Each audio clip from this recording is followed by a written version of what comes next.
જય શ્રી કૃષ્ણ. તો આજે ફરી વખત એક નવા વ્લોગ સાથે આવી ગયા છે અને અમે લોકો આવ્યા છીએ વિકસિત ભારત સંકલ્પ સંમેલન, જે મોદી સરકારના 12 વર્ષ પૂરા થયા એના અનુસંધાને ગાંધીનગર સંસ્કૃતિ કુંજ ખાતે સરસ મજાનો એક કાર્યક્રમ 3 દિવસીય થઈ રહ્યો છે, જેમાં અમે છેલ્લા દિવસે આજે આવ્યા છીએ. હવે અહીંયા ગાંધીનગર આવી તો ગયા, પણ રસ્તામાં ગાડી પંક્ચર થઈ છે મારી, અને હવે શું કરવું એ ગોતું છું. કારણ કે સંસ્કૃતિ કુંજ જે ચિલોડા વાળો જે છેલ્લો રોડ છે એ રોડ ઉપર ક્યાંય પંક્ચરવાળો મળતો નથી. એટલે હું બધા ફેમિલીને ઉતારીને ગાડી લઈને હું ગોતું છું. છેલ્લા લગભગ 4-5 કિલોમીટર જેવું હું ફર્યો છું, પણ હજી સુધી પંક્ચરવાળો દેખાયો નથી. આપણે પંક્ચર બનાવવા માટે કઈ બાજુ? ટાયરનું પંક્ચર થઈ ગયું છે તો બનાવો સામેથી, એટલે પહેલા સર્કલથી બીજા સર્કલથી બીજા. ઓકે. હવે જઈએ છીએ આગળ પેટ્રોલ પંપ 21ના પેટ્રોલ પંપે કહ્યું છે, એટલે ત્યાં જઈએ છીએ, જોઈએ શું થાય છે. આ 21નો પેટ્રોલ પંપ તો આવી ગયું. હવે જોઈએ અહીંયા પંક્ચર બનાવવાળો કઈ બાજુ છે. અને આ પંક્ચરવાળા ભાઈ આપણને મળી ગયા છે અહીંયા 21ના પેટ્રોલ પંપે. એટલે હવે આપણે અહીંયા પંક્ચર ગાડીનું બનાવીશું.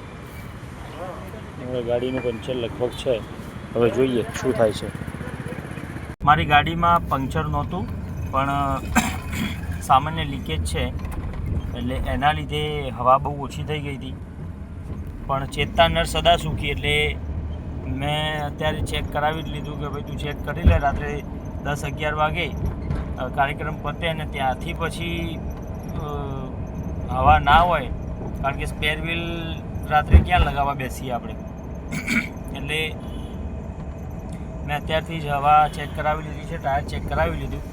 એટલે આપણે મારી ગાડીમાં પંચર તો નથી.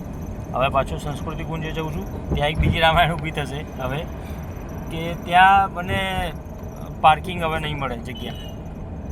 કારણ કે ઓલમોસ્ટ 3 કલાક જેવું મારે આ ફરવામાં થયું છે. 3 કલાક જેવું નીકળી ગયું છે, એટલે હવે પાર્કિંગ મને મળવું ત્યાં બહુ જ મુશ્કેલ છે. હવે કાં તો ઇન્દ્રોડાનું જે પાર્કિંગ છે, ઇન્દ્રોડા ગાર્ડનથી આગળ ત્યાં મૂકવું પડે, ત્યાં તો સરિતા ઉદ્યાનનું જે પાર્કિંગ સાઈડમાં છે એમાં કદાચ જગ્યા મળી જાય તો.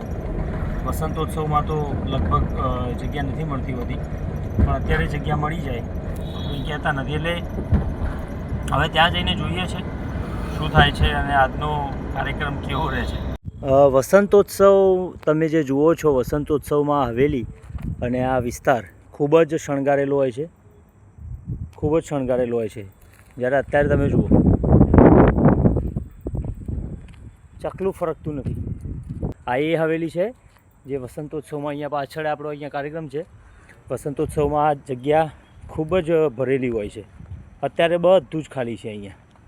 હવે હું તમને બતાવું આગળ. અને આ આપણું આવી ગયું સંસ્કૃતિ કુંજનો જે મેઇન ગ્રાઉન્ડ છે એ આવી ગયું છે. હવે આપણે અહીંયા જોઈશું ને મોજ માણીશું. પબ્લિક બહુ ઓછી છે, પણ મજા આવશે. ચાલો. દરિયો મૂકીને રણ તરફ વહેતી નદી એ હું હતી. દરિયો મૂકીને રણ તરફ વહેતી નદી એ હું હતી. નોખો જ ચીલો ચાતરી આગળ વધી એ હું હતી. માથે પડી છે વીજળી ને આંખમાં મોતી ઘણા. માથે પડી છે વીજળી ને આંખમાં મોતી ઘણા. હું એટલે કહેતી નથી ગંગા સતી એ હું હતી. માથે પડી છે વીજળી ને આંખમાં મોતી ઘણા. હું એટલે કહેતી નથી ગંગા સતી એ હું હતી. અન્યાય સામે બોલી તો વાંકું પડ્યું આજે બધે.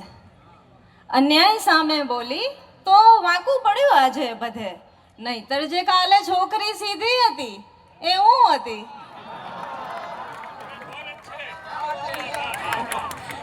ક્ષમતા જો હશે મારી શિખર પર, સૌ પ્રથમ પહોંચીશ ક્ષમતા જો હશે મારી, પ્રતિસ્પર્ધીને નડવાનું તો અમને સાવ નહીં ફાવે. નહીં ફાવે ને લખાશે જો કશું મૌલિક તો પાડી દઈશ હું અક્ષર.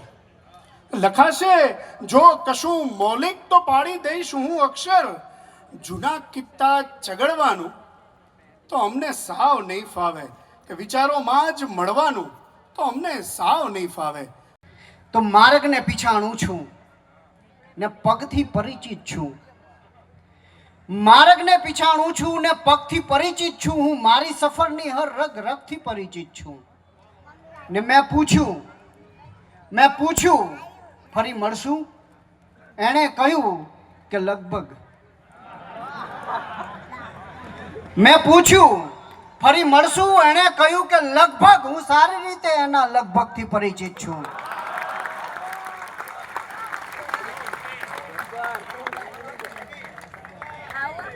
તો આથમી ચૂક્યો છું હું, એવું નથી. આથમી ચૂક્યો છું હું, એવું નથી. ને ઉગ્યો છું એવું પણ નથી. આથમી ચૂક્યો છું હું, એવું નથી. ને ઉગ્યો છું એવું પણ નથી. ને ટુકડે ટુકડે જીવું છું પણ તૂટી ચૂક્યો છું એવું પણ નથી. ઉદાસી ગુમ કરતા આવડે છે, મારા આંસુનું મને પરફ્યુમ કરતા આવડે છે. હા, ચહેરાની ઉદાસી ગુમ કરતા આવડે છે, મારા આંસુનું મને પરફ્યુમ કરતા આવડે છે.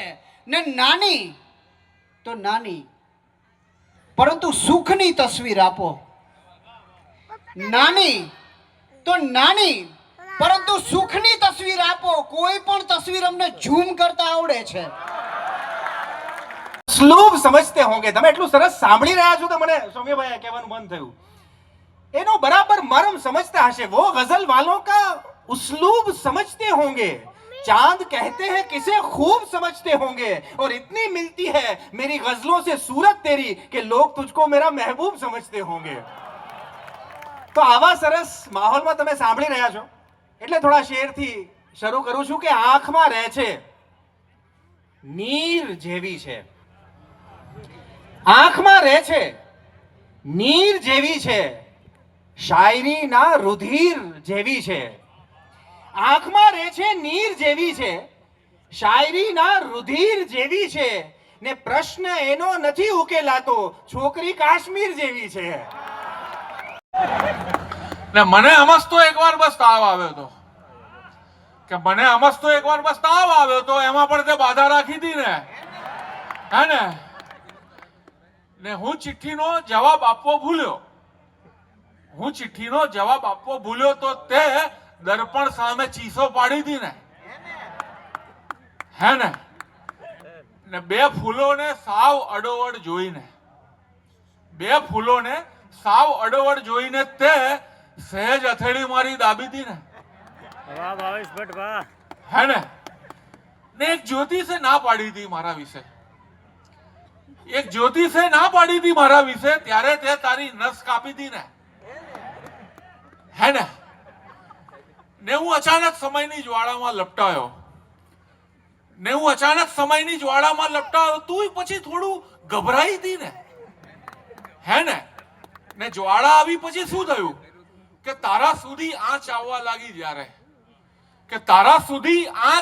લાગી જ્યારે, મને મૂકી પડતો તું ભાગી હતી ને, હે ને.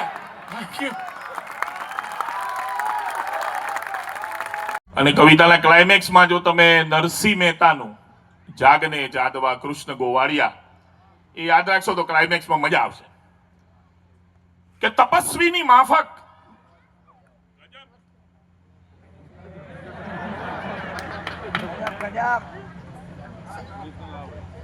વાહ, ચાલશે એને છોડ દો. હા ભાઈ ડિસમિસ લઈને દોડ્યા ને એટલે હું ગભરાયો. એમાં માઇક બંધ કર્યું કેવી રીતે એમ કરીને આમ કે તપસ્વીની માફક ગજબ ભેખ ધારી. તપસ્વીઓ જેમ ભેખ ધરે ને કે આપણે ગુજરાતીઓ તપસ્વીની માફક ગજબ ભેખ ધારી, અમે એક અડધીમાં બોળી છે ખારી. કે તપસ્વીની માફક ગજબ ભેખ ધારી, અમે એક અડધીમાં બોળી છે ખારી અને એક બીજી અમારી છે લગની, ખપે પાપડીમાં પપૈયાની ચટણી ને ખપે બીજું શું શું. હવે લિસ્ટ દઉં છું કે આપણને બીજું શું શું જોઈએ એનું લિસ્ટ છે. નવરાત્રીના કેવા ગેલમાં હોઈએ છે આપણે કે ખપે બીજું શું શું.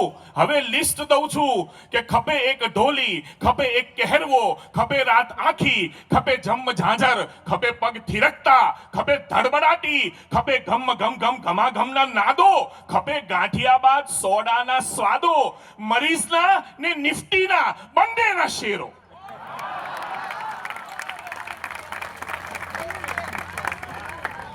કે મરીઝના અને નિફ્ટીના બંનેના શેરો અને પાછી મેઘાણી મૂછોની છાયા અને કાગ બાપુ અખાભાઈની ચાબુક અને હેમુ કંઠે ગહેકતા મયુરો.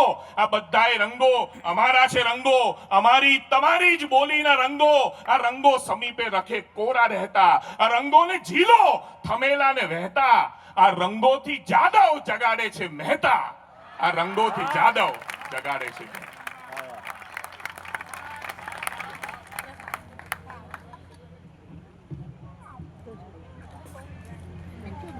અને હવે જે કાવ્ય વાંચું છું ખુનું કટ ઠીંગણું, પાતળો બાંદડો, રંગ ગવર્ણનો, શરદીનો કોઠો, શ્વાસની તકલીફ, સ્વભાવ બોળો, આંખો બીકણ, શરીર ઘોડીએથી માંડલું ને રીસાવાની તાસીર. કે સુખનું કટ ઠીંગણું, પાતળો બાંધો, રંગ ગવર્ણો, શરદીનો કોઠો, શ્વાસની તકલીફ, સ્વભાવ ભોળો, આંખો બીકણ, શરીર ઘોડીએથી માંદલું ને રીસાવાની તાસીર. દુઃખના બાવડા તગડા, કદ ઊંચું, હાથ લાંબા, બુદ્ધિ ઘણી, બોલવાનું ઓછું પણ ડરવાનું નામ નહીં, ગમે ત્યાં ઘૂસવાની હિંમત, બધે ઘર જેવું. કે આમ તો બે જોડિયા ભાઈઓ, લંગોટિયા દોસ્તારો, એક જ પાટલી પર કાચા પૂઠાની એક જ નોટમાં ત્રિકોણ કરીને પાડી દીધેલા બે ભાગ, જન્મ જન્મના જીગરી, પણ તોય થોડે થોડે વખતે ઝઘડે બે જણા. વાંકું કાયમ સુખને જ પડે. એની હંમેશા એક જ ફરિયાદ કે એ દુઃખને બધે સાથે રાખે પણ દુઃખનું એવું નહીં. દુઃખ તો એકલું ભરે ઘણી જગ્યાએ. ભાઈ આમ તો મોટો ભાઈ કોલેજ બંક કરીને એકલો પિક્ચર જોઈ આવે ત્યારે નાનો ભાઈ કરે ને એ ટાઈપનો કજિયો, પણ બોલતા બોલતા સુખની આંખમાં પાણી આવી જાય. દુઃખ સમજુ તે વાલથી સુખના ખભે હાથ મૂકે, અને દુઃખ જો સમજીને વાલથી થોડી સેકન્ડો માટે સુખના ખભે હાથ મૂકે તો શું થાય એના ચિત્રો છે. દુઃખ સમજુ તે વાલથી સુખના ખભે હાથ મૂકે અને પછી એવું થાય કે સવલી ડોસીના કોવાયેલા બારણાની તૈડમાંથી દીકરાનો તબિયત પૂછતો કાગળ સરકે. નાલીનું પાણી સુકાય ને વસ્તીના ટાબરિયાઓને ખોવાયેલો દડો પાછો મળી જાય. રેખાબેન ટિંડોરાનો ભાવ કરાવવાનું ભૂલી જાય. જયંતી રિક્ષાવાળાને વસ્તી ટાઈમે મળી જાય ઘર બાજુનું ભાડું. મિસ્ત્રી એક સમજતો હોય ને બે બીડી નીકળે કાન પરથી. અને પછી એવું થાય કે મોટી આંગળીએ ખવડાવેલા નાના આટે રાજી થઈ જાય સુખ. દુઃખ હોશિયાર તે તરતમાં પટાઈ દે. સુખ ભોળું તો સહેજમાં માની જાય.